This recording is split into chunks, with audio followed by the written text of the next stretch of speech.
Success is all I see. Let me tell you what that mean. Money on my mind, a bitch can't get a hold of me. Mama said in all due time, but not my time. What's going on, world? This is Sir Davis with another episode of Off the Record Texas with my special guest, Chef Zay, aka Chef Where Zay, aka Chef Zay Ramsey. That's a new one. Right. I appreciate you taking the time out your day to come fuck with me, man. I kind of just want to dive into it real quick, bro. Like, introduce yourself. Where can people find you? Just give a quick little background on where you're from. You know, all the good stuff, man. I mean, if you know me, text me. If not, you can follow me on Instagram. Jeez, I like that. The Instagram is the Chef Zay. TikTok is the Chef Zay. Facebook's Isaiah Brozick. Just that's my normal persona, I guess. But I post all my food, my menu, pop-ups, videos, reels about what I do, what I cook, what I make, and yeah. That's what's up, man. Are you originally from Corpus? No, like my family's been here forever, like my cousins, my aunts, but my grandparents are from like, you know, Mathis, Beeville area, like. Oh, so all around. Just, yeah, and then that's up the street. But then like their divorce kind of like ended where like my grandpa went to in Houston, and like that's where I was born at, and I was raised there for a while because where my uncle stayed. So I stayed with my uncle, growing up with him, my grandpa, and just that's where I stayed at, and then everybody else moved back this way. Really? So me and my mom stayed over there and kind of like built our life that way.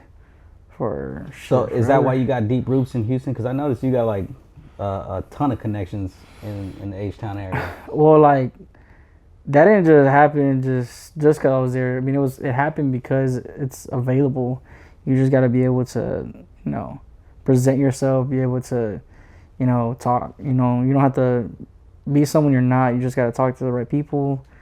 I mean, it doesn't hurt to like not ask questions. Like the reason why I got to certain places is because I took a shot. Like everybody's like, shoot your shot at whatever.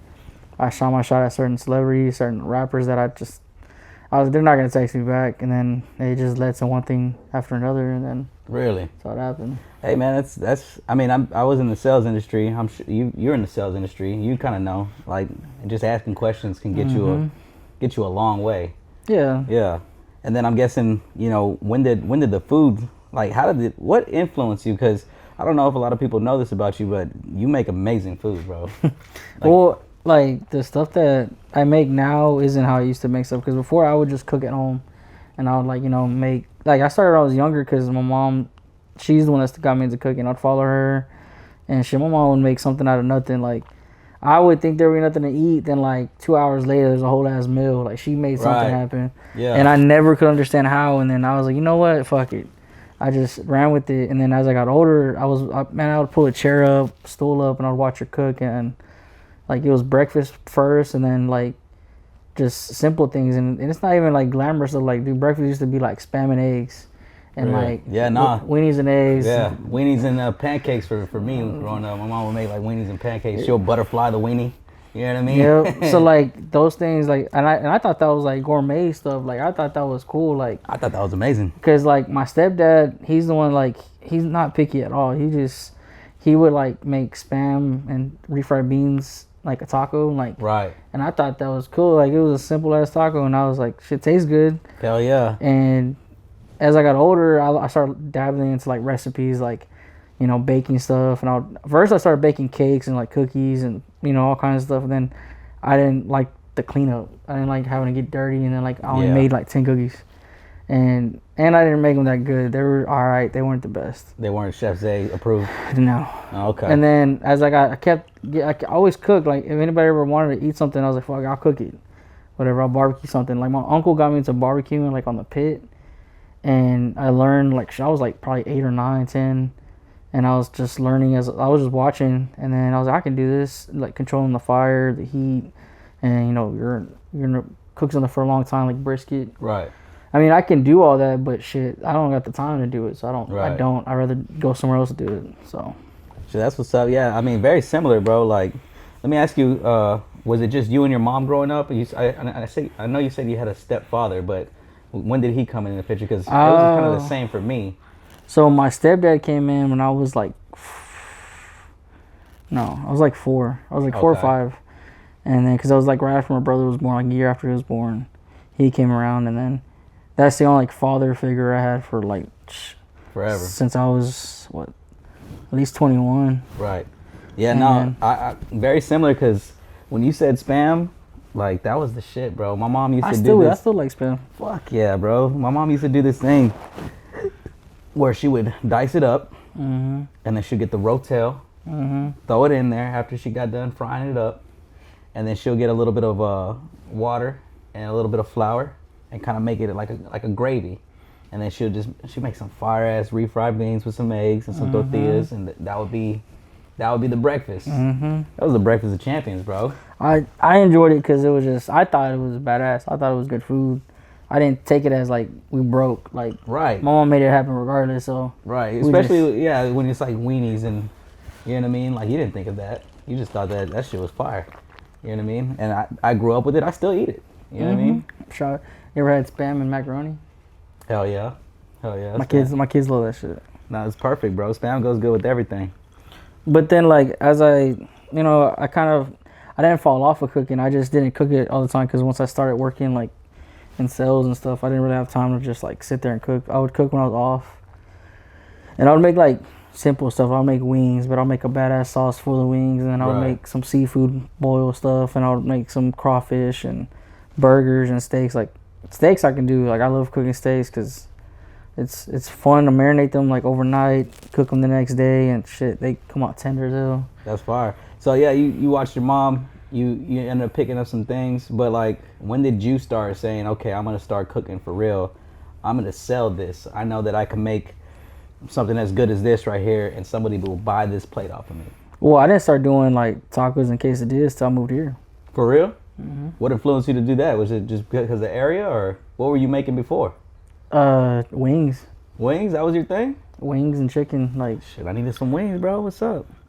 So, like, over there, like, where I lived at, because I lived in Houston, but I moved to Conroe, which is, like, 45 minutes north. Right. Like, going towards Dallas. So, like, it was, like, countryish side of Houston, basically. Okay. And over there, like, they have good Mexican foods, like, Mexican spots. Like, over there to here, I'm not trying to compare the two, but, like, over there, their meat that they cook is, like, flavorful. Right. Like, it tastes good. I don't care. I'll say it, bro. I haven't. There's not too many places here where I'm like, ooh, I want to go eat Mexican food. I'm just gonna be 100% honest with you. I've never been like. So oh. that's gonna get to the next thing I'm gonna say. Okay. Like, how I started over there and how I got into wings is I wanted wings one day, and I was like, I'm gonna make a recipe, and I made them, and I would sell plates. I would make fries and wings, and I would sell them like $15 a plate, and then I started Yeah. making like How old bundle were you when you packs. did that? I was like, it's like 5 years ago. Okay. Bet. But yeah, like, that's how it started with food, and I didn't realize people were liking my food because it was just something different. It wasn't like Wingstop, it wasn't Wings and More, it wasn't the wing spots that I normally go to. So, I'd get hit up randomly. They wanted me to cook wings, and shit, I was getting fresh wings, so I wasn't getting stuff that was frozen. I would go cut the wings like up. Okay. Like, they were like whole bundle, and I would cut them up, and I would marinate them overnight, and then I would just sell out within like an hour or two. That's what's up. So, but okay, with my comment that I had just made earlier about Mexican food. So when I moved here, like, I moved here 4 years ago now. When I'd come visit family, like, I would still come in the summers. I would come stay the summers over here. I would always go to the same spots: Pete's Chicken and Boatnet. Those were the key spots. Hell yeah, Boatnet is far. And like, when I was younger, I didn't really care for Mexican food because, like, I ate that shit every day. Mom was cooking it, my grandmas were cooking it. Like, I'm not doing that. So, like, I didn't care for the Mexican restaurants. So as I got older, like, now that I was here, I still, you know what? I went to Jalisco, went to, like, all the tapatías places. Like, they're all right. Like, I'm not knocking. I'm not saying they're bad, but It's okay, bro. It's not Chef Zay approved, bro. It's not even Sir Davis approved. Because sometimes I'm like, man, I'm never, because I'm a big Asian head. I love Asian food. Yeah. But I like what you do.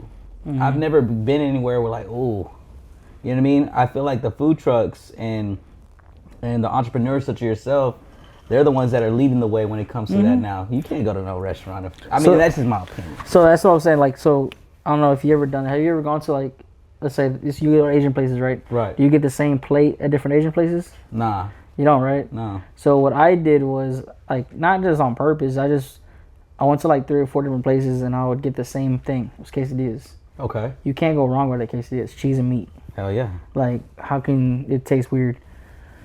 Well, I started learning that each place would either use different tortilla or different meat.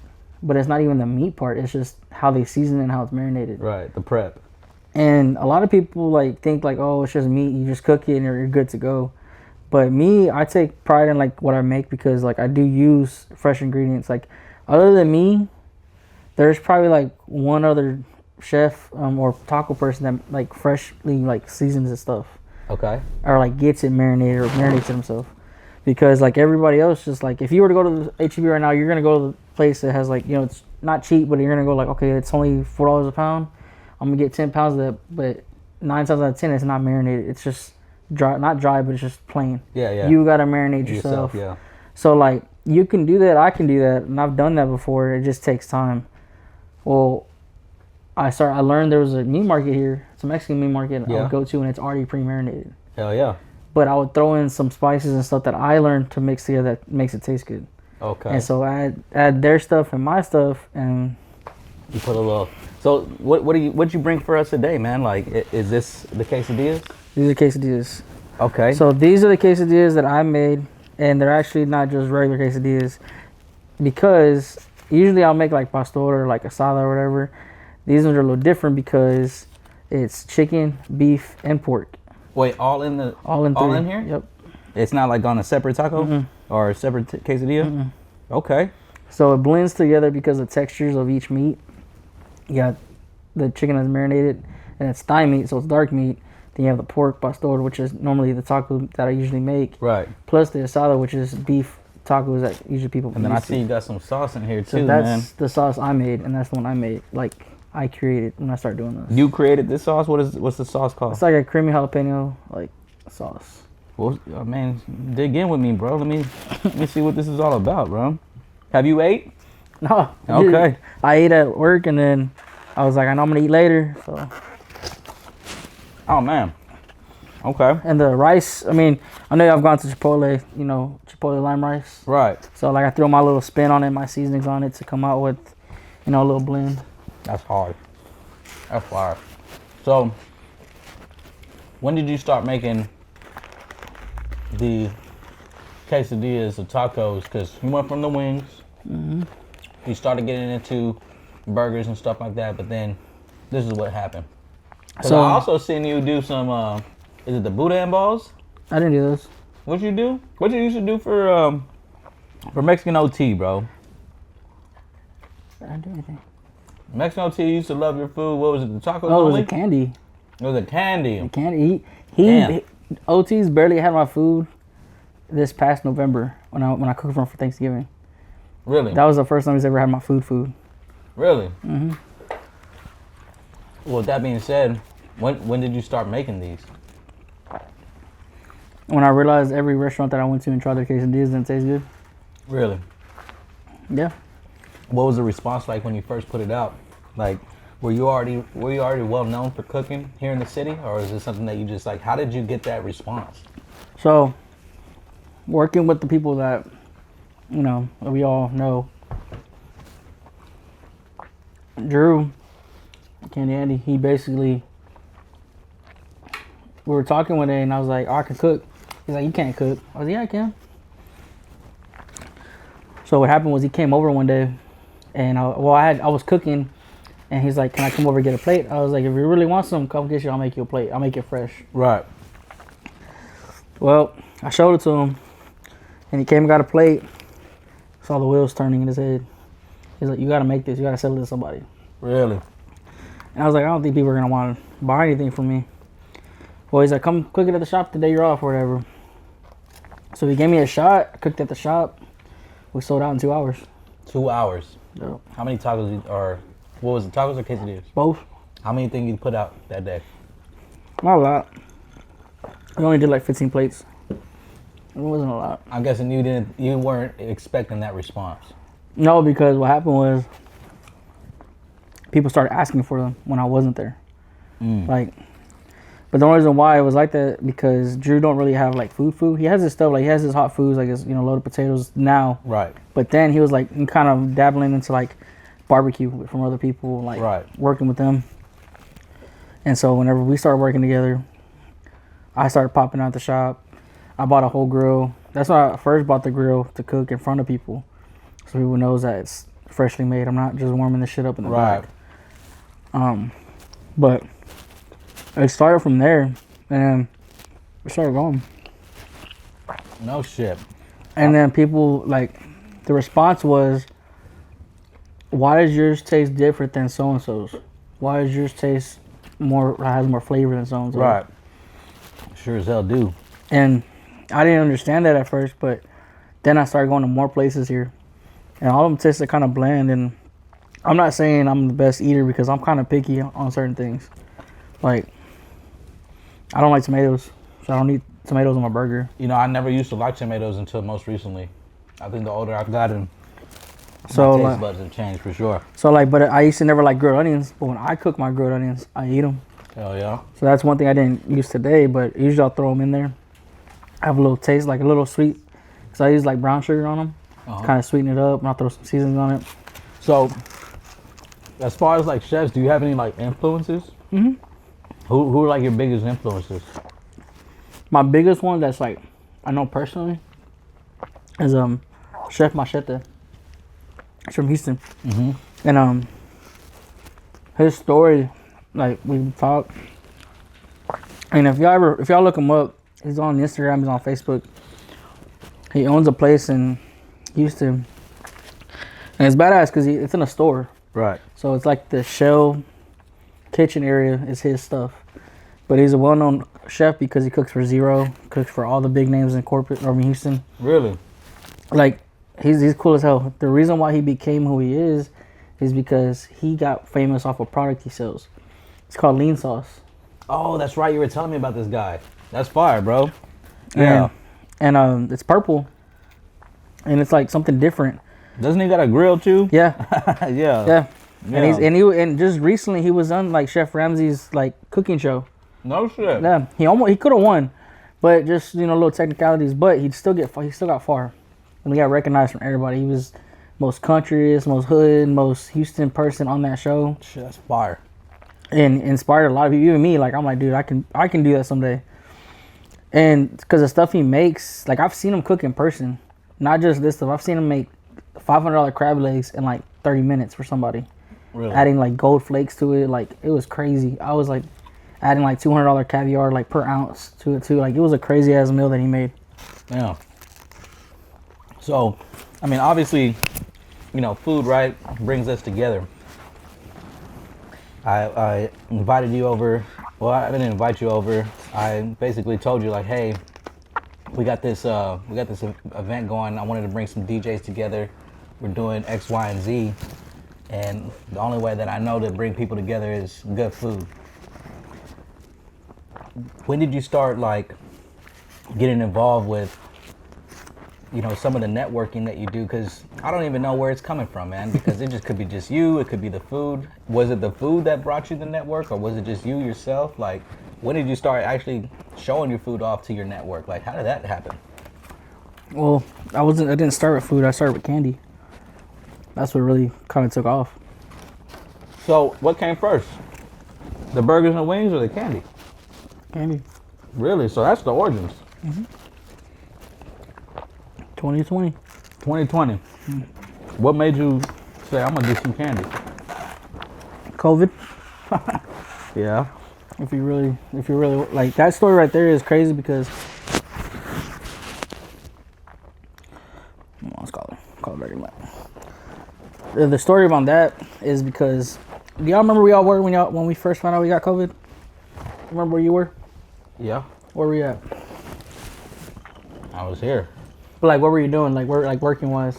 When I first caught COVID, or whenever it was like announced, it was in February, March of 2020. I was in my room.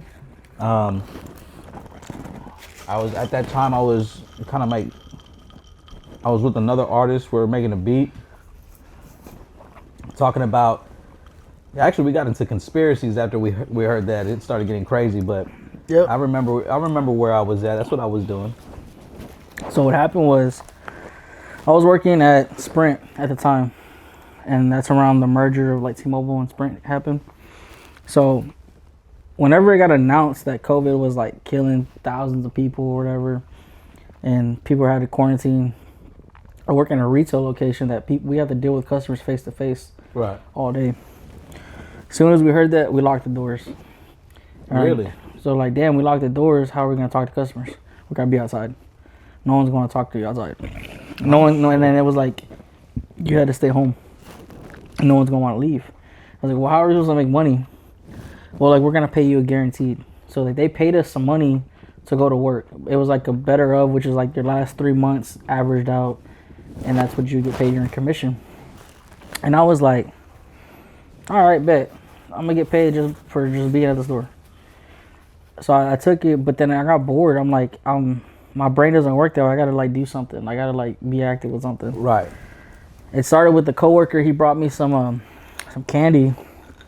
It was a chamoy peach rings, and I was like, okay, these are pretty good. They're pre-packaged. Like, it's not even a big name. It was like HEB brand, I think. And I told him, I was like, oh, these are pretty good. I didn't think nothing of it.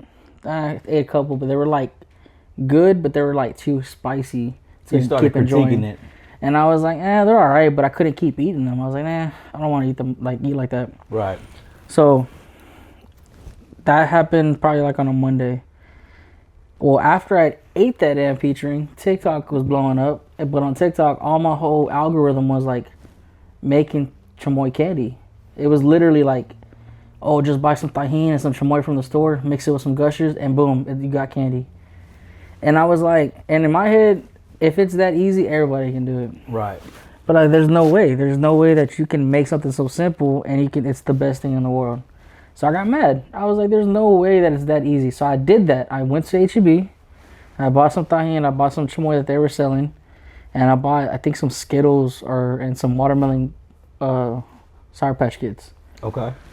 I bought those two, tried it, and I was like, it's all right. But I'm like, it's nothing, like, there's no wow factor. There's nothing that's like, oh my God, I keep eating these. So like, I was like, there's something there I'm missing. So then I got on YouTube instead, and I searched it up, and it said, well, you can make your own chamoy. This is what you need for the recipe.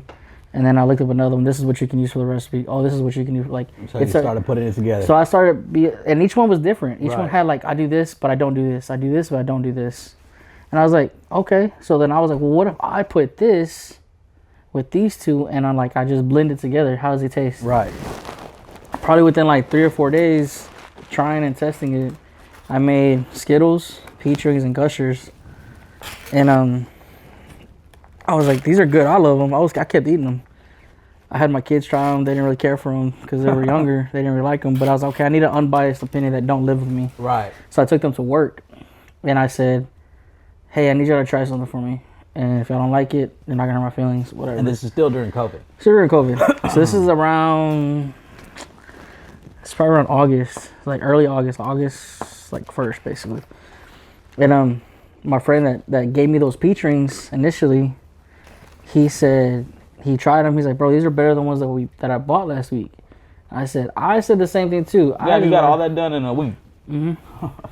That's what's up. And I told him, I was like, what do you think about it? He's like, man, it tastes better because they're not too hot, but they're also sweet and they have a good blend. Right. And I said, okay. And so my other coworker was like, man, are you selling these? Like, I would buy them if you were selling them. I was like, no, you wouldn't. Like, no one would want to buy these. Like, it's stupid.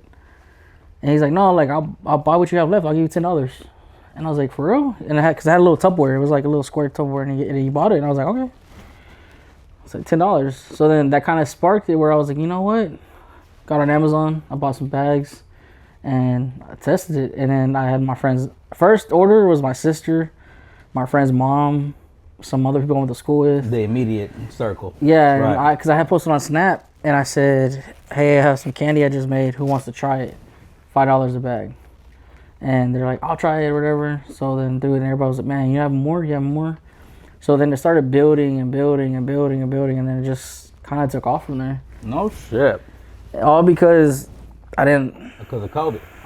because of COVID. And then so Did that limit the? Because I mean, I know COVID limited the amount of work that a lot of people could do. You know, going to work, money you can make. Did that influence it at all, or was it just something that since you were limited on other things that you can do outside of work, you decided to make some candy? The reason why I did that is because like I'm here, like okay, like it's convenient. Because what I started doing was like, okay, if I sell this, how am I gonna sell it? No one's gonna want to come pick it up. I'll go drop it off. I'll deliver it. Like that's the easiest thing. Mask on and some candy. Not even that. Just you couldn't leave your house anyways. If you had COVID, you were quarantined for 2 weeks anyways. Right. So I didn't have to talk to you. I just drop it off at your door and that's it. That's what you were doing? You were making drops at the door? Dude, I feel like a drug dealer. I would pop my trunk. You're going hard during COVID? And literally pop my trunk and I'd pull up on people and either at their job or house, their mama's house, whatever they were at, I would pull up on them. Gym, like boxing gym, whatever they were at. Hiding it under the tire and shit. Yeah, man, I've left it on their door, the back of their truck, inside their mailbox, everywhere. In the backyard, he would hop the fence. I had some dude was like, hey, put it in my other car. It's unlocked or whatever. I just don't want my girl to know that I bought some. I said, okay, I'm not gonna question it. He was on a diet. So I just left it alone, but it started building from there, and it just kind of took off, and then that's how it opened up more doors because that happened in August, January of 21, that new year, there was a candy competition. And I was like, what the hell? Someone invited me to it on Instagram. And I was like, this ain't real. This is stupid. Who the hell does this shit? And I realized there's like 15 other people that do candy in Houston. No shit. And they had been doing it already for like maybe 2 or 3 years before me. So they already had their following in their network. And I was like, oh, what the fuck? So I was all right. So then I kept it true. I did everything how I normally would. I just made a shit ton of candy. Right. And because it was a contest, so you had to do like your best product that you think is the best or whatever. And it was like craziest design, like whatever you're making, and then some was like flavor, whoever has the best flavor. Crazy design candy? Yeah, like you create something out of what you like a barber competition, bro. Yeah, basically. So, and then when I realized who were like the judges were, I was like kind of like surprised, and because it was Chingo Bling's wife. Shit! Like shout out Chingo Bling. She has a merch line at the time. It was I think it was called like Her or something like that. Her Apparel. Can't remember exactly, but then there was another candy company which I kind of inspired to be until I learned who they really were as like a business. They were called Yum Yum Candy. They were based from Houston. What about them that you did not like, bro? Like, so they were, man, like they have a following. Like they had like 30,000 people plus on Instagram, but like me, I didn't realize at the time like they create that name. And they started using other people to make their stuff, so the quality started going down. So like they would make it so much that like if you were to buy it today, and then you bought it 5 years ago, you'd be like, it tastes way different than when I first bought it. Right. Now you buy mine, you bought it today and 5 years ago, it tastes exactly the same because it's the exact same recipe. Right. No matter what, nothing has changed. Theirs, it kind of saw that, and I would buy some. Like occasionally, I would go by the stores and I'll see it there. I'll buy some, show love, but then. Them as people, they're not bad people. They just felt like they were too good. Like they were like, no one could fuck with us. Like we're the only people that should be doing candy. Like you can't stop us. Like okay. So like they were a judge in the competition, and I still respect them. It's just I don't like anybody's attitude like that. Like if we do it, like if we all did music, like if you're a producer, I'm a producer, you're a producer. Don't say I'm better than you, but I'll still work with you, because like I know I'm better than you. It's okay to be a student. Yeah, like and remain a student, because in these crafts that we're in, you're never gonna be. You can't do everything. Yeah. Like. Yeah. No facts. And I learned that very early on, and I'm still new to this. Like I'm still new to like learning how to like be a business person. Like this was like a side business. This wasn't even like a full on like business yet. This is a shit. It should be, bro, because I'm not gonna lie, I didn't fuck around. That was delicious, man, absolutely delicious. But I mean, what? I know we're getting off a track because we're at the candy competition, but you know what? We'll get there in a second, because I want to know why you haven't put pedal to the metal on this stuff, bro. But we'll get there in a second. Tell me about the candy competition, man. So leading up to it, like I wasn't prepared at all for it. For the competition? I was prepared enough where I brought samples.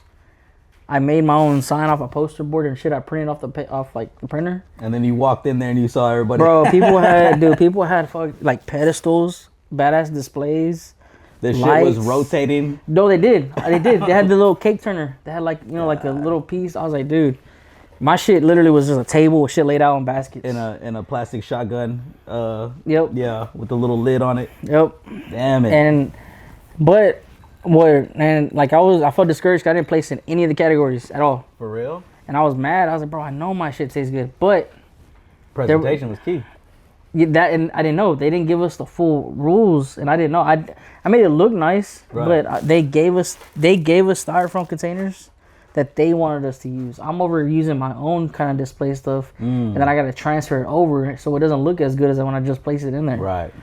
And so one of the other judges, his name's Scarface. He does like Michelada mix, Okay. and he's real big in like the truck scene, like drop trucks, race trucks. Like he's a real big name. And at that time, we had a shop. It's called what's it called? Project Torque.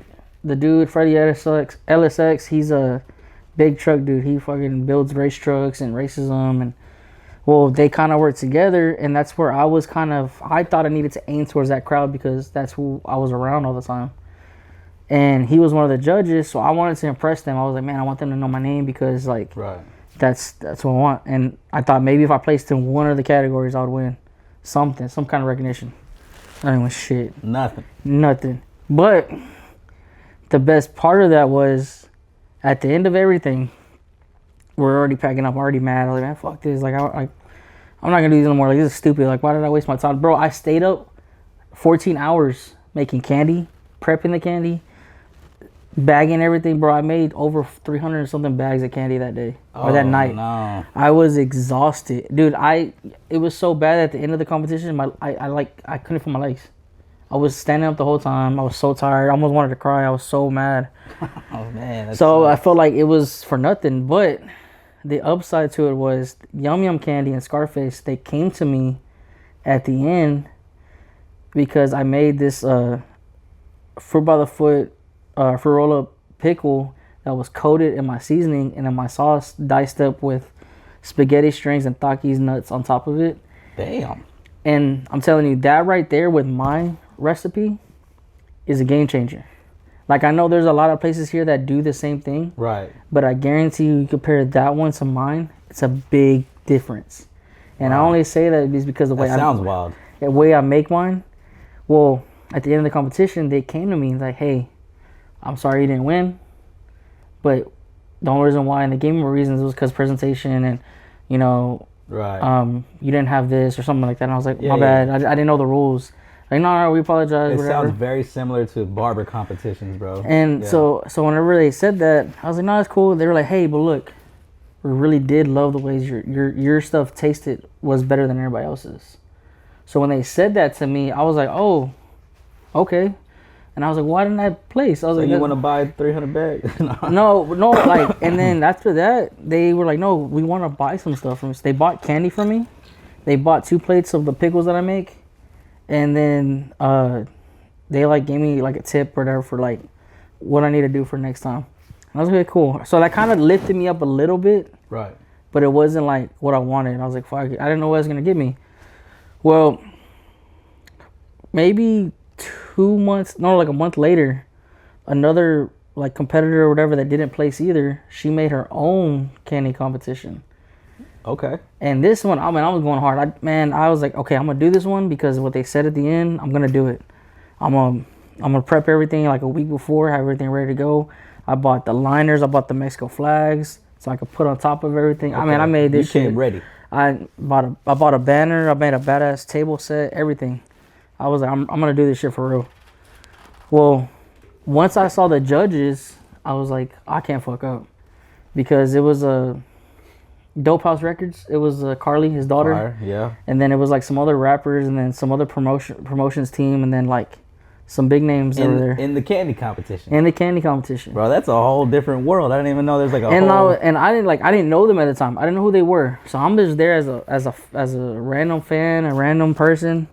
Well, it got to a point where I had samples and I was like having people try them. And of course, there's everybody there trying stuff. And then there was a dude that was set up right next to me, and he has not a lot of stuff, but he mainly does beef jerky at the time. He only did the candy competition because his kids, kind of dabbled in it. That's a whole different world too. Yeah, I've never dabbled in that. I ain't doing that. Yeah. But what happened with he made these bad, like, out of the whole competition, he was the one that I was probably needed to beat. He made these badass cherry bomb candies. Okay, so he was the target. And I didn't know this at the time though. But those were a hit. So at the end of the competition, I ended up winning second place in that one out of 5 people. Yeah. The guy next to me won first place because of that. Like they literally said that, but at the end of it, SPM's daughter wasn't there, his son was there. So, but at the end he was there with this girl. He came back to my table, he's like, hey, I would love to buy some more candy from you because yours tasted the best, like hands down. Hell? So he bought Skittles, Gushers, and Peach Rings for me, and he spent another probably $40 with me after that, at the end of it. And I started getting recognized from that because he posted pictures of it, and then I posted a picture of him, and I had this little plaque, and I was like, okay, bet. So I was like, I'm getting there. So my confidence went from down here to up here, on all right, I know my shit's good. People recognize that I've won awards with it. So why can't I be in something else? Right. So that was the last competition. Then at that point, I just started shooting my shot at things. Okay. So then I shot my shot at GT Garza. Yeah. Just because he was a Texas legend as whenever I was growing up, and I would listen to some of his songs. And I was like, man, it'd be crazy. He was on Instagram. Messaged him. Told him my story real quick at the time, what I had done already. And that goes back to what you were saying earlier. Mm-hmm. It doesn't hurt to just. And I wasn't expecting him to say yes. Didn't tell him that. I didn't say. I was like, if you would like to buy some, I'll be more than happy to come deliver to you. Wow. Wherever the fuck he was at, bro. And then an hour later, I get a message back. Hey man, I would love to buy some from you. Here's my address if you want to pull up today at this time. No shit. And I said, that I freaked out. I had a whole little mini heart attack in the room. I was like, what the fuck? So I'm like, what do I have made? What do I have made? And why the fuck did I send this? But I had some stuff made, and I was like, all right, cool. And I left, and man, that was probably the day that I realized that if I wouldn't have sent that, some stuff would have went left. Because I got to the studio, which, as big as this room, it was in his house. He's very low key, lives in a nice, not even a nice part of Houston, just a quiet side. And went to the studio. He has a badass man cave. He has comic books, statues, badass shit around his house. Right. And we were there talking, and man, we were sitting there talking about music. He showed me unreleased music at the time, and I felt like I was just in a whole different world. Getting the VIP experience. And I was like, okay, bet. So I made that post that I was there with him. Everybody's like, oh my god, that's crazy. People were like, that's cool. Boom. I just didn't even know what to do at the time. I just left it alone. I sat there, and I realized what I did. I was like, I met a Houston legend, and he would text me regularly. He got my phone number, and he would text me. He's like, hey man, you got any stuff with you? Come drop some off. He only lived 40 minutes away, so it wasn't too far. Yeah, 40 minutes. Well, shit, that's an average drive in Houston. Yeah, so I mean, but still, it was a straight shot. At this point, I already knew where to go. I didn't even need his address anymore. Right. But after that, this other guy, he was real friendly, real cool. He bought some candy from me. He said, hey man, he's like, I work with some artists. Would you want to meet somebody? Right. And I was like, I mean, sure. In my head, I'm like, people say it all the time. And I'm the type of person, if it doesn't happen, it doesn't happen. I'm not gonna force nothing.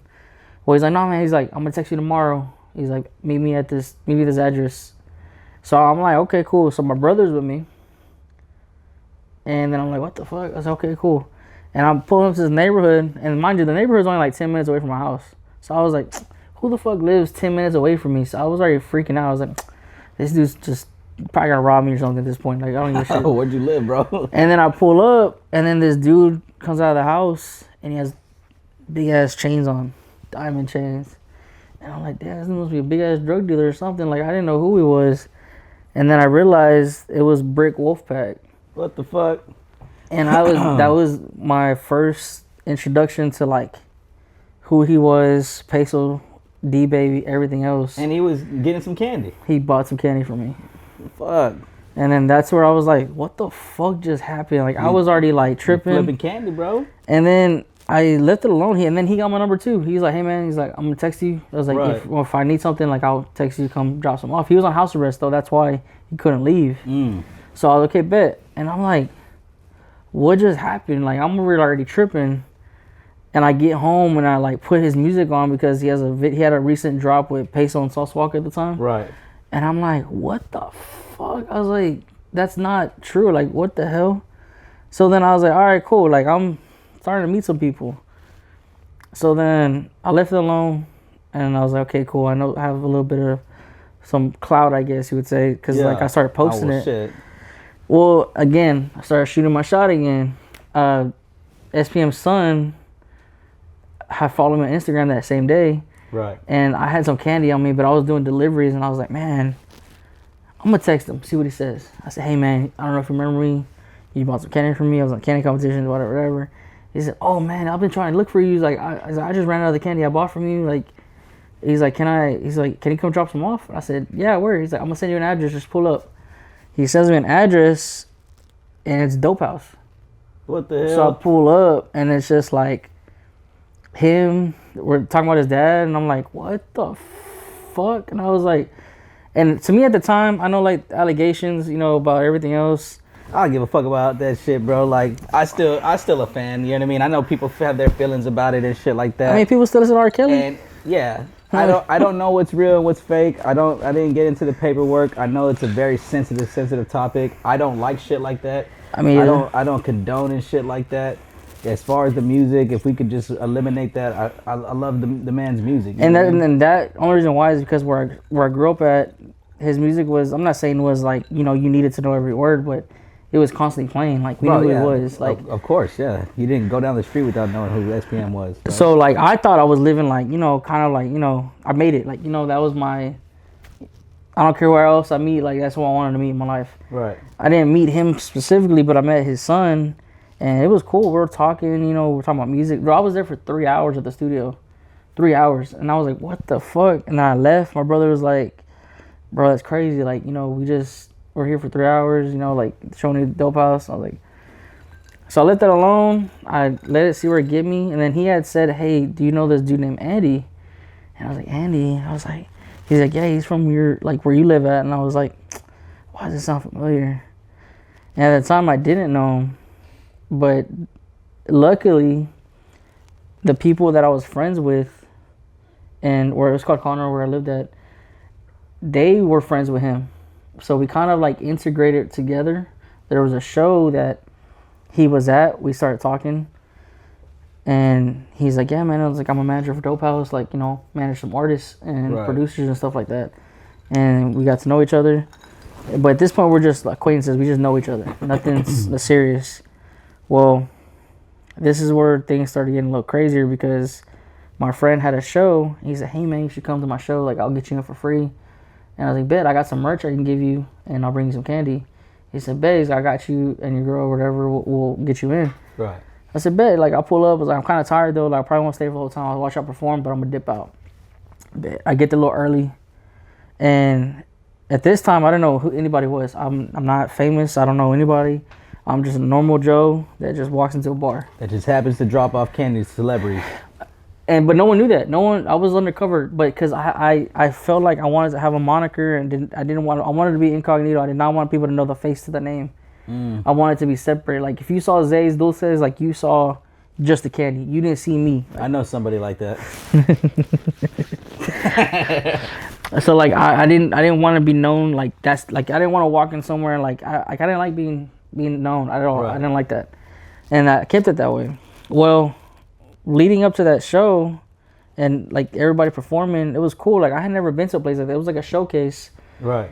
And I didn't know at the time what it was. Coming to find out, it was called Straight Outta Texas. Wow, everything comes full circle, man. Okay, I see where this is going now. Yeah. And mind you, this Straight Outta Texas 4. Okay, 4. It's the fourth one. It's the fourth one. I didn't know they even had these. And my friend performed, you know, he was doing his thing, whatever, and he performed kind of early. Well, leading up to me being in the crowd, there was this kid with like entourage. There was like 10, 12 people there. And I'm like, and he had a poncho on, cowboy hat, boots, had a grill. And I'm like, he thinks he's the shit. Like, I'm like, what the fuck? Like, you know, he probably think he good, right? I didn't know who he was. Well, leading up to that show, I was watching the post from the Straight Outta Texas thing of the artists, and it was like, this person's gonna perform. I'll go to their YouTube, listen to their music. Right. If I liked it, you know, I followed them or whatever. And I was like, okay. And then I kept staring at this dude. I was like, man, why do I feel like he's gonna be really good? But then I ended up missing it. I didn't see his performance. I left early. He was like one of the last people to perform. Come to find out, it was that Mexican LT. Damn. And he ended up winning. And that was that one performance that they really showcased on Straight Outta Texas. Yeah. So, because the reason why he performed there is because he had did a showcase a few months earlier for Hustletown Network, because they were doing virtual concerts where they were doing like different locations around the city, and he was performing like a couple songs in like a warehouse or whatever. It's exotic pop. Right. I didn't know that was exotic pop either. Wow. So I'm telling you, all these things kind of led into a different direction very easily. It just started kind of coming to you. Yeah, and then like once I didn't know, I was like, man, I missed his performance. I said, fuck, because I went to his music. Right. And at the time, he didn't have a lot of hits, bro. I remember his views on his videos were like 10K, 20K. Shit. 5K. Still like, pretty good. And like, I was like, damn, but I like his views. I was like, I could jam it. And my brother too. My brother was like, bro, it's fucking hilarious. Because the song I listened to was Boobies. And like, that shit made me laugh. And I was like, this dude just says whatever he wants. And like, his videos are funny. And then I was like, all right, fuck. I was like, damn, I missed it. Well, I told my friend, I was like, bro, I fucking miss this dude performing, whatever. And then like a day later, he texts me, he goes, hey, bro, come to my house. I said, fuck. I was like, what happened? He's like, you know how you said you wanted to meet this dude, whatever? He's like, he just invited us to a video shoot because he saw us there and he wants us to be in this video. I was like, why? He's like, I don't know. He's like, but he asked us to go. He's like, you want to go? I was like, when is it? He's like, I think it was like a Wednesday or Thursday at this time. He's like, it's in Houston. Well, at that time, I had just got a cargo van, like a Nissan NV2000 or whatever. It has no windows. It just has 2 seats in the front. And it has empty space in the back. Right. So I would use that to drop off and deliver candy. Well, God damn, how much candy did you have in it? A lot. Shit. And I had 2 coolers of drinks that I was selling too. You were in the drink game too? I had Exotic Pop. For real? Mm-hmm. You were what, sponsored? I was a vendor for them. No shit. So like, that's what I'm saying. That's how everything got so tied into each other. And so it just kind of started. Yeah, okay, I see where this is so going. Whenever I pulled up, I was like, bro, I'm about to meet this dude. Like, and mind you, we're in like the southeast side of Houston in the hood, bro. Like, we're like, imagine like on Ayers, you know, like the Ayers Event Center? Yeah. Times 10. These like crackheads just looking at you. And we brought the whole hood out. We brought fucking Cadillacs with rims, everything. And like, let me see. Sitting on swangers. It was like single swangers, everything. Like, hold on. I gotta find it. Take a quick commercial break.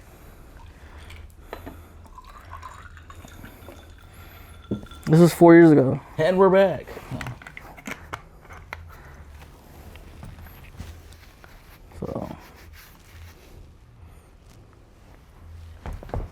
So if you look, so like I have like hold on, man. This is a perfect opportunity for this. Go ahead and send that to me. Oh. Yeah. In the air, smoking your partner.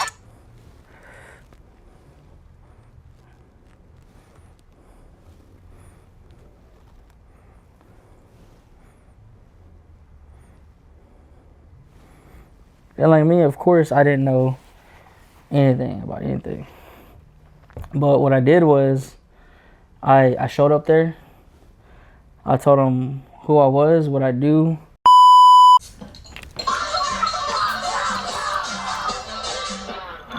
Hey, yo, is that Mexican OT? I'm a dirty bike back on Southside. Looks terrible. Hold on, man. Why I look like that? So I pull up and we have all these people out there. And if you look at that van in the back, that's on me. Shit. That's on me.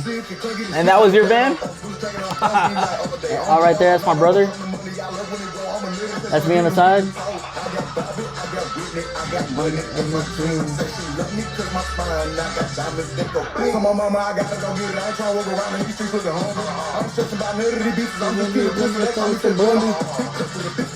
So let me ask you a question.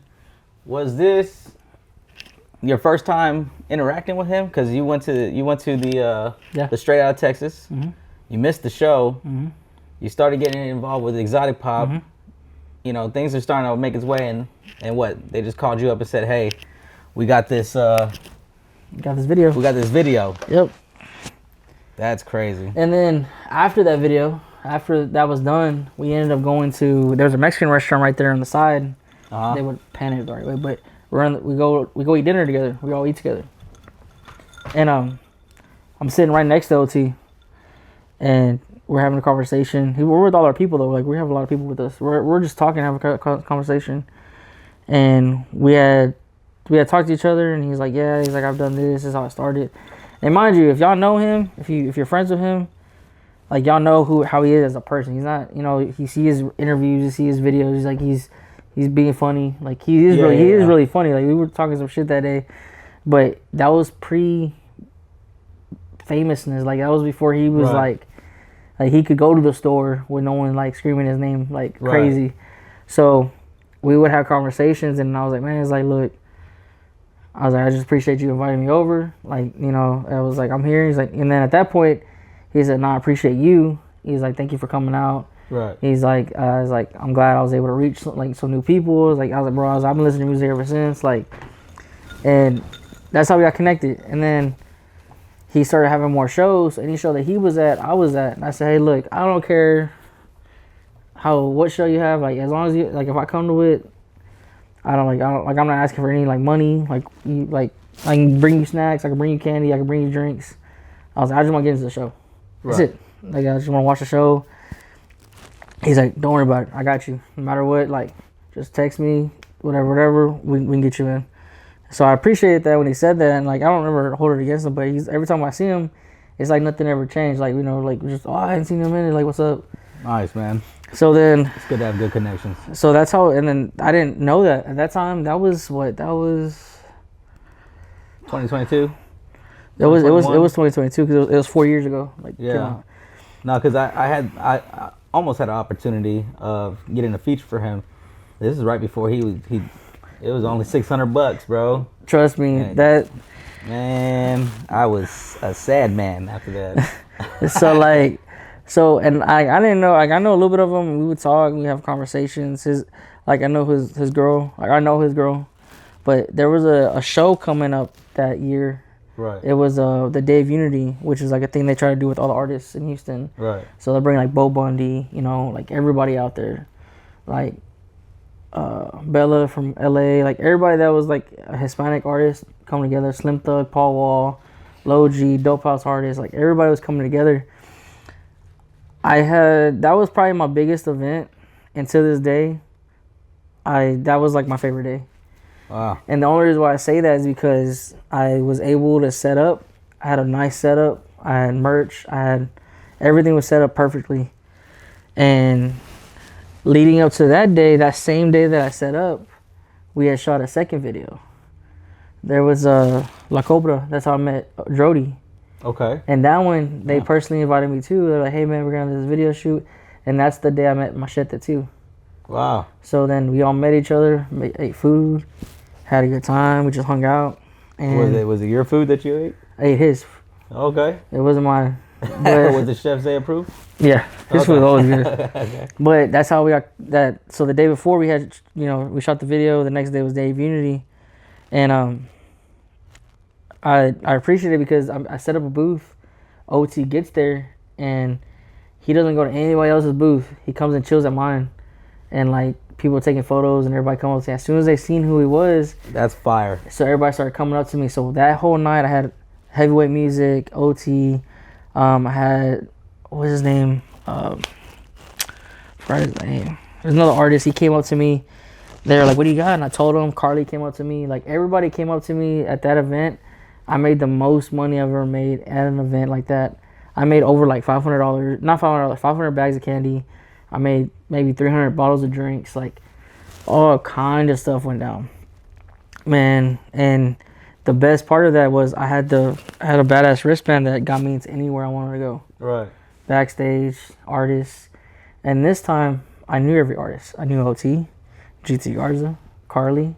You Brick. already built the network, just So all the people that I had been delivering candy to over that whole year were there. Bo Bundy was there. I had just did a video with him a month before because they kind of featured me into one. I was able to meet him there. Wow. So like that's how it kind of just grew. And then Andy was there. He's the one that got me into it. He said, "Hey man," he's like, "let's work together. Like let me put you on to some things. Like I got you." So he would give me some good advice. He's like, "Man, consistency is key." Like all these things I still hold to this day. Like I can text him and he'll text me. He'll check up on me too. He'll text me like, "How you feeling? How you been?" Like, just seeing how you're doing. And even he was just at the car show here. We were talking for a bit. Yeah. He's kind of like side managing FOMOB right now. So like even those moments, like even to this day, I'm still able to get into things. That's crazy because from the moment I met you, I gotta say, bro, you're super dope individual, bro. You're very kind-hearted. You're very like you pay attention to certain details. You stay in the mix, and you took opportunities, to reach out to me and be like, "Hey, look, this is coming up, and I think you'll be great for it." And I was straight out of Texas here in the city, and it like from the moment I known you, you've always had that networking skill about you. Like, let me ask you a question, because I want every single content in your phone when we're done. No, but like I have a lot. Let me ask you a question. Because I know life happens, but what made it slow down for you? And do you see yourself getting right back into that same? Because, I mean, everybody has their niche, right? Mm-hmm. You have that chef that you were talking about earlier. He has his own sauce. He's known as, you know what I mean? I feel like certain cities, certain places have their signature person. Mm-hmm. And, I feel like that about you here in the city. Do you see yourself getting right back into it? Because I know you made that post. I saw that post, man. I was like, well, what the fuck, man? So, like that, when I made that post, like, a lot of people don't understand, like, this life, I don't get paid to network. I don't get paid to connect y'all. I don't get paid nothing. Fair enough. But the thing is, I don't, that's not why I do it. Like, my girl even told me the other day, she's like, you don't even do music. Why are you going to the studio? And I was like, because I enjoy being around people. Like, because at the end of the day, if I needed to do something or I knew there was a show coming up, I'm like, ASD, if you want to perform, I got this. Or you managing J-Ro, I'm like, hey, maybe this will be a good opportunity for him. Well, let me ask you a question, bro. Have you ever thought about, like, being a manager? Yeah. Have you ever thought about getting into that realm? Because, like, obviously, candy and food has brought so much unity and so much network for you. Trust. And obviously, your sales experience, regardless if you attribute some of the success to your sales experience or not, you know how to talk and you know how to get into. Have you ever thought about doing that for somebody for real? I have. Well, to be honest with you, the most person I've ever done it with was Drew, because like Drew is a talented individual, as in like an artist, business person. But he gets overwhelmed and stuff. Well, yeah, because he has a lot of hats. And so, like, with him... You spin a lot of plates, of course, you got to hunker down on one. And, so, with him, like just even recently, like, he did the car show. I told him that, hey, did you want to do the car show? Like, there's a number to reach out to, whatever. And he's like, yeah, but it's kind of too late. It was, like, literally, like, a week and a half before it was going to happen. Right. And I was like, well, let me email him, see what he says, right? Email him. And I did like a really professional email and I texted this dude. ChatGPT. No, I literally just took my time typing it. And I just said, hey, I have a local artist. He would love to show love. Like, let him do this and this. And then the guy responds back and goes, oh, yeah, Drippy Drew? Yeah, tell me he always has a place at the show. So I was like, okay, I'm over here trying to be. because he's obviously he has. Yeah, He's and been doing it since he was called Baby Baby Boy. Boy. Yeah, so Yeah. yeah, I'm sure. But my question is, like, you could probably get paid for doing just that alone. I know, and like, don't get me wrong, I do enjoy it because like, I see other things, but the connections that I have can be useful. And I'm not saying like I can get you anywhere, but the You way could that probably get us in a lot of places. I can get you enough places where you can get heard, like enough where you can be heard, and after that, like if they like it, they like it. But that's where you come in and you show them who the fuck you are. Right. Like I can't make you be good. You just gotta have it. Like there's Facts. multiple artists that I see online that I see that they post and they're alright. I'm not gonna say they're bad, but the reason why they're known and why they're doing stuff is because consistency. They keep posting, reposting. Like, and me and Drew had this conversation the other day because you look at OC Chris, look how young he is. He's been here at the studio, but look what he does. He drops one song, or he's gonna drop one song, but look how many videos he drops to that one song. And it's different angles, different scenes, different areas. Different places, yeah. But that song is stuck in your head. Like, how many times is it back in the mix? Yeah, bitch, I'm back in. Like, that song went off so many times. And then her, like, all those songs went off because he danced with some random chicks in San Antonio, and they weren't that cute. Hey, but I don't know if that was just business, if he was just smart enough to know, or if he just made the mistake and it just happened for him. So that's the thing, though. When I this past year in November when I cooked for them in San Antonio. Right. Yeah, they had OT had his last show there. There was OT, Drody, OC Chris, K1, all of OC's people, Charged Up. Everybody was there, and I had the opportunity to actually talk to them as like a person, like not as an artist, as a person. And dude, they're funny as hell. They're cool as fuck. Like, bro, we would invite you out to Dallas. Can you come cook for us? Like, all this stuff. That's like, fire, bro. And that's what I'm saying. Like, it's not hard to talk to, but it's just a lot of people want to be like find a use for somebody, and I don't see it that way. I'm not gonna use you to do this. Like, maybe we can do something together so we can. Well, that's what I'm out. saying. Like, it's not necessarily used because at that point you're becoming a glorified manager, bro. Like you just don't. You're just eliminating the exchange of currency because you have. It sounds like you have built up such a network that if you were to just switch the hat to manager mode and take on an artist and be like, I'm going to do X, Y, and Z for you. I'm going to reach out to X, Y, and Z person for you. I'm going to take certain steps to get you to certain places. You just have to make sure that you execute when it's time to execute. And all I'm asking is for this fee right here. How does that sound? Okay, cool. Sign on the dotted line. Make it happen. Like, I could really see that happen. So I always thought about that because especially like this past like a few weeks with Drew, because I have so many of his songs that he doesn't drop, and he doesn't like I don't know why he doesn't drop. Some of them are like but some of them he's actually put some thought into the motherfucker, and I'm like, dude, like who's at the radio station? Like I know Bell was there. Have you ever told him, hey man, that's not the one? Yeah. I love that. And that's how I know. But then also too, like manager. I know right now. Have y'all heard what is it, Phoenix Flexing River, that Rubber song? Oh yeah, I like that song. You like it, right? Hell yeah. What you finna show me, man? It's probably gonna kill me, but I'm gonna do it anyways. What's up, E? The food got you knocked out? Yeah. So he had messed around with this song, and just how Phoenix said it, everybody's like, oh, it's AI. Not AI, it's just the way they made it sound. Oh, you about to show me something that ain't been shown before? Okay, let's get it. I'm gonna have to get Drew on here then. This probably was a year and a half ago. Hold on. Yeah. And I keep telling them to drop it because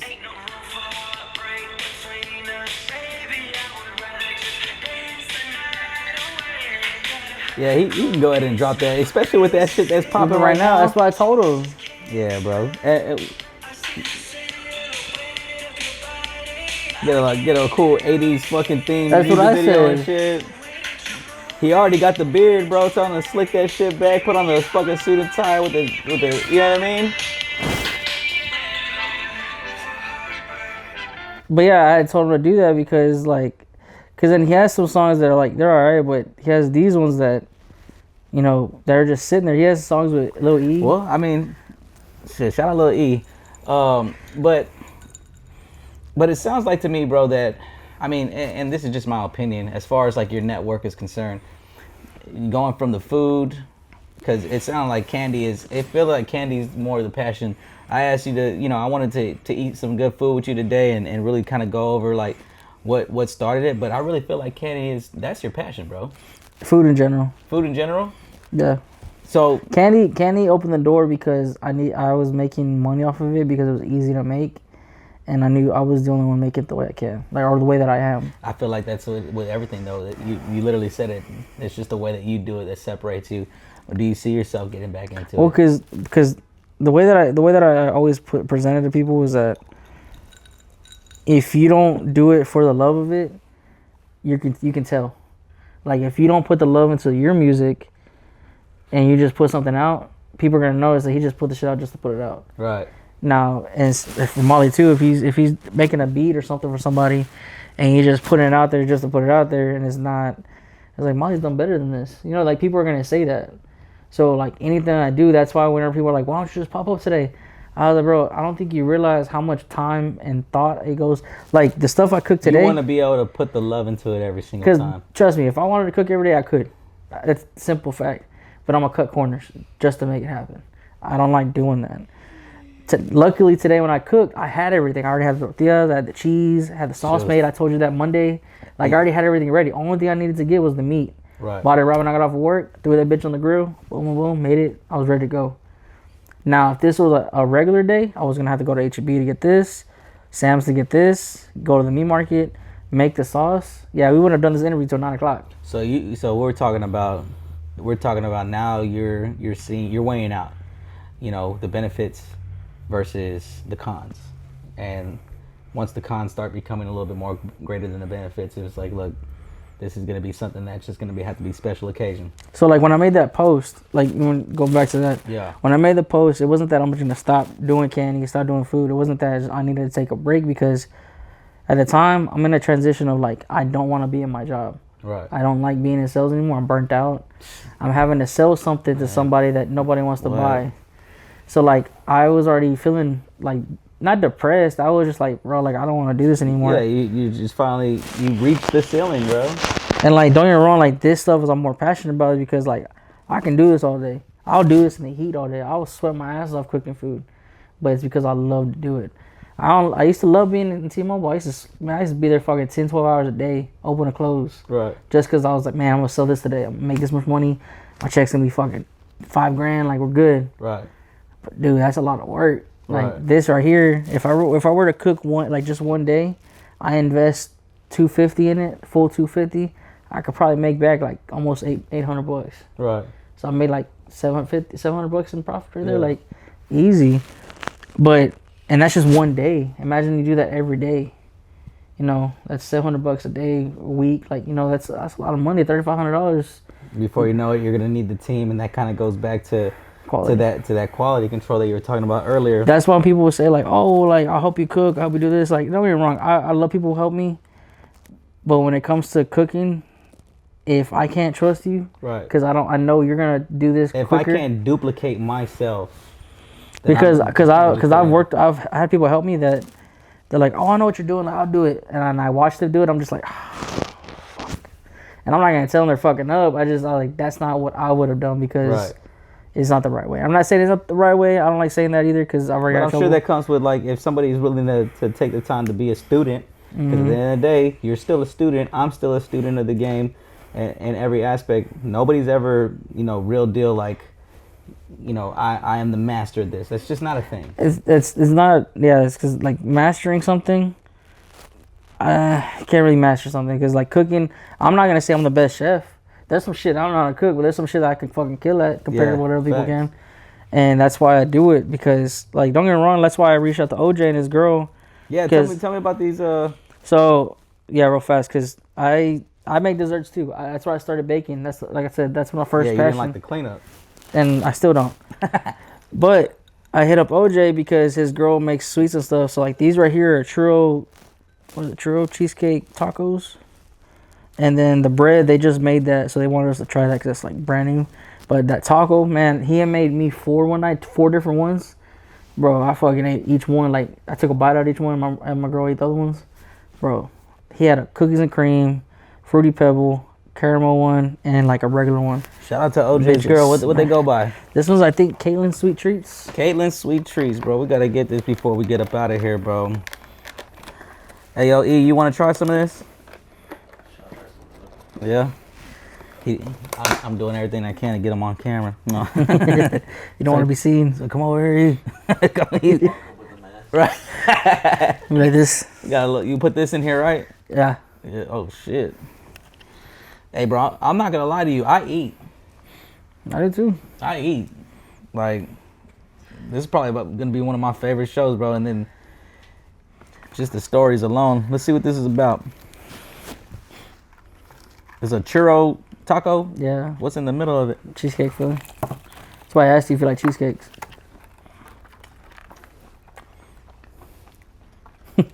That's pretty hard, bro. That's pretty hard. Hold on. I need to open it up and get the strawberries back in there. Yeah. No, that's hard, bro. They make some croissant cinnamon rolls too. Them hit too. Uh-oh. Yeah. Shout out to them, bro. That's absolutely delicious. Do I still got stuff on my face? A little bit. Yeah. A little bit in your chin. Shout out to them, bro. But yeah, man. I feel like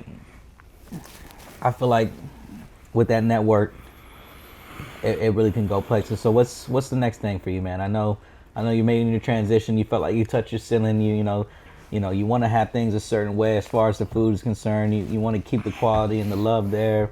You know, what's going to be the next big thing for you, man? Well, I'm glad you asked. Okay. So I was actually gonna make an announcement. So the reason why too, like, I made that post, I was transitioning to a new job that it's Monday through Friday, weekends off. Mm-hmm.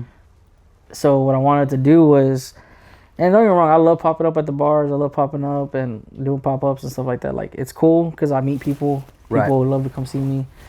But at this point, I think what I'm going to do is I want to stay home. So what I'm going to do is I'm going to set up my little patio in my apartment because someone else is going to give me another grill. So I'm going to have 2 grills running, and then I'm going to have a mini fridge, and then I'll have everything ready to go. So what I want to do is either I'm going to do pickup and delivery. So what I'll do is I'll do pickups for a certain time, and then if I have food left over, I'll do deliveries, and I'll pre-make the plates and just deliver them. Fire. And this is everything that we see here? Not everything. Are you gonna incorporate some? So I'm gonna switch it up because like this is easy. I love making quesadillas. You know, I can make multiple at a time, but I would bring back what I used to make. I used to make the stuffed quesadillas where I had the rice and beans with the meat and cheese inside, and then like a big ass empanada. Damn, that's not far as hell. So that one's good.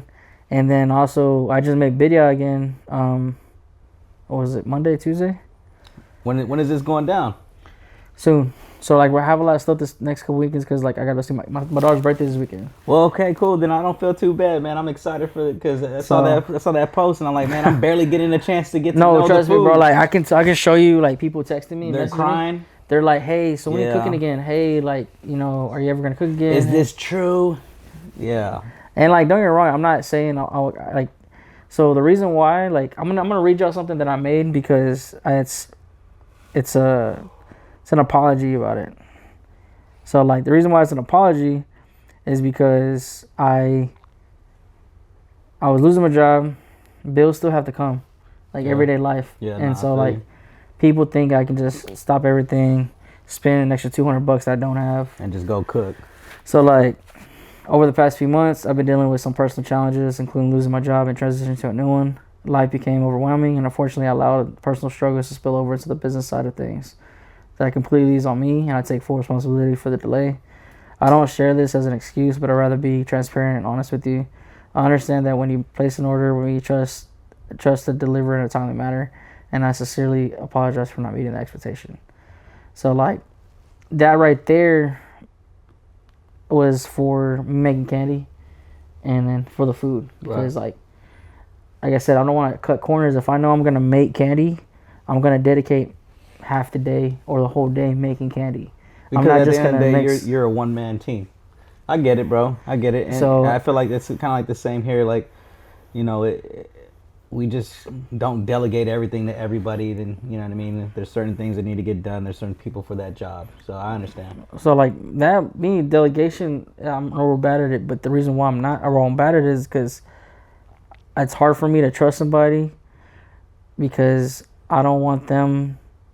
Like if they fuck up, I'm gonna have to It's fix a it. representation of you. Exactly. No, understood. So like I don't want nobody to say like, oh, Zay did this, or like I said with the Yum Yum candy, they let their quality go down because they hired people to do it. Yeah, because it became more about the money and less about the passion. So like you take that out of something, Yeah. you lose everything.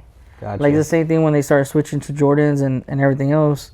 They changed factories. The quality was going down. People were starting not buying them. They're still sitting at the mall now. Right. They used to sell out, and you wouldn't get them unless you bought them resale. Right. Same thing with clothes, like Supreme, like all that stuff. The quality. You don't want to lose that touch ever. I'm not saying I'm a high end brand, but like I put my name on everything. Yeah, and you know, and I respect that, bro. I respect that.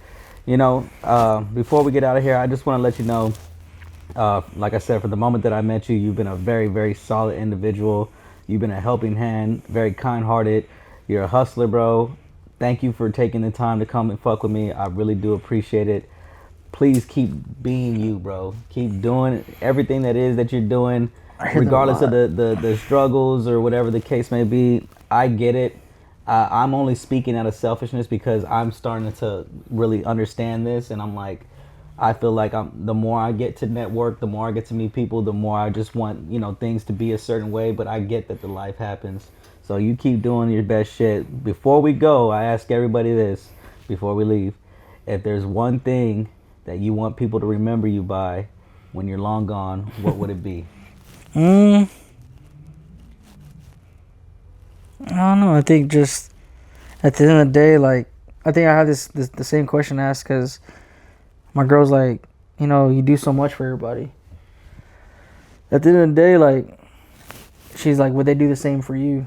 I don't care. Like, and honestly, like, at the end of the day, like, if you were to say, hey, bro, like, I think you asked me, you're like, hey, bro, can you help me move something? Remember it all back? You asked me if I can help you move something from the office. Oh, yeah. So, like, those things right there, even if, let's say I did do it, right? Because you just said you didn't have to, or you found somebody else. If I would have done that, I'm not the type of person like, well, hey, guys, do you remember the last time? Let me tally that off. Yeah, like, I don't do that thing. I don't ever do that. I don't do that with anybody I work with. All I want to know is at the end of the day is that, like, I was doing it because I wanted to. Right. Like, I do that now. Like, I do that with Drew. I get off of work, and I'll go by the shop. It's busy. I've done it multiple times. Buy him some milk. He ran out of milk. Go buy him some bananas. And, you know, hey, can you go pick it up for me? Like, man, I'm sorry. Like, I'll give you an extra $10 just for going. Appreciate it. Or, like, I'll bring him some food because, like, he can't leave. He'll send me the money. I'll buy it for him. He's like, hey, here's $10 for gas. I'm not expecting that. He's doing it because, like, I'm helping him. And, like, he's not asking me to, like, you have to do it for me. But, like, I'm doing it because he asked.